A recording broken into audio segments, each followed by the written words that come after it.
Acupuncture என்பது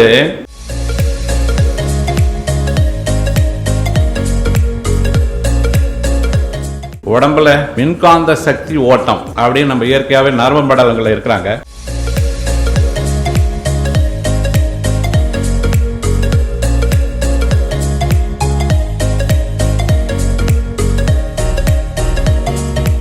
சுவையோட சாப்பிடணும். இப்போ செல்ல கையில் இருக்கும், சாப்பாடு எங்கே இருக்குன்னே தெரியாது. சாப்பாடு கையில் இருக்கும், சாப்பாடு வாய்க்கு போகுதா செல்லுக்கு போகுதான்னு தெரியாது. கீழே இருக்க தட்டு எத்தனை பேர் பார்த்துருக்கோம் நம்ம யூடியூப்லேயே. மனசு எல்லாமே சாப்பாட்டு மேலே இருக்கணுமே தவிர தட்டு மேலேயும் இல்லை, சாப்பாடு மேலேயும் இல்லை. நம்ம என்ன சாப்பிட்றோன்னு தெரியல. இன்னைக்கு நோய் தான் அதிகமாக இருக்குது. அடிப்படை நாக்குக்கு சுவை ஊட்டிட்டோம், டேஸ்ட் பண்ணி சாப்பிட்றதுக்கு தான் முதன்மை ஆகிட்டோம். ஆனால் சாப்பாட்டு முறை என்ன சாப்பிட்றோங்கிற நினைவே மறந்து போயிட்டு இன்னைக்கு எல்லாருக்கும் ஒரு வீட்டில் 5 பேர் மெம்பர் இருக்காங்கன்னா 5 பேரும் நோயாளியாலாம் இருக்கிறாங்க.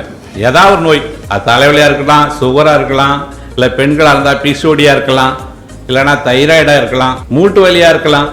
இன்னைக்கு காலில் செப்பல் இல்லாதவங்க எத்தனை பேர் நடக்கிறாங்கன்னு தெரியல. அன்னைக்கு நம்ம பாரம்பரியம் பாட்டம் முப்பாட்டம்லாம் வந்து செப்பல் இல்லாத நோய் நொடி இல்லாமல் இருந்தான்.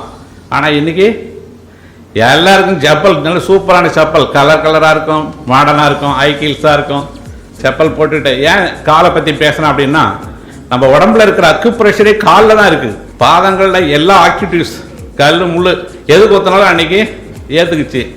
இன்னைக்கு பொடி லேசாக படுங்க, செப்பல் கைட்டு வெளியே போனாலே நடக்க முடியல.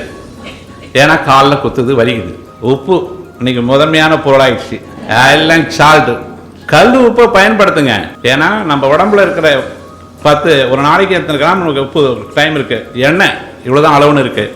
அது போல் உப்பு 4 கிராம் தான் சாப்பிடணும். பிரபஞ்ச சக்தின்னா பஞ்சபூதங்கள் இருக்கிறாங்க, நீர், நிலம், நெருப்பு, ஆகாயம், காற்று.